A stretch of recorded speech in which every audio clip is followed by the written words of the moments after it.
మటన్తో simple snack recipe ఇవాళ నేను చేసి చూపిస్తున్నానండి. దీనికోసం 100 గ్రామ్స్ మటన్ తీసుకున్నాను. అందులో ధనియాల పొడి, పసుపు, కారం, ఉప్పు, అల్లం వెల్లుల్లి పేస్ట్ అన్నీ వేసి గ్రైండ్ చేసుకోండి.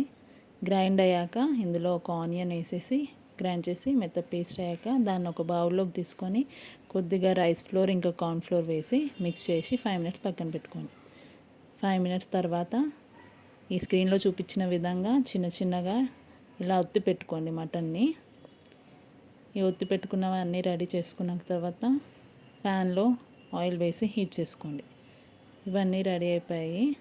ఆయిల్ హీట్ అయ్యాక ఒకటొకటిగా ఆయిల్లో వేసుకోండి. డీప్ ఫ్రై చేయట్లేదు, డీప్ ఫ్రై చేసుకున్న బాగానే ఉంటాయి. డీప్ ఫ్రై చేసుకునే వాళ్ళు డీప్ ఫ్రై చేసుకోండి. ఇలా అన్నీ వేసుకొని 2 సైడ్స్ బాగా కాల్చుకోవాలండి. దీన్ని 2 సైడ్స్ మంచిగా కాల్చుకున్నాక తర్వాత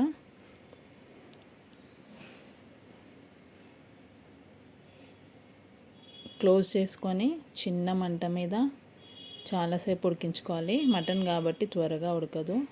చిన్న ఫ్లేమ్ మీద 15 మినిట్స్ వరకు నేను ఉడికించుకున్నాను. ఇవి 15 to 20 మినిట్స్ వరకు చిన్న మంట మీద ఇలానే పెట్టి ఫ్రై చేసుకున్నాను.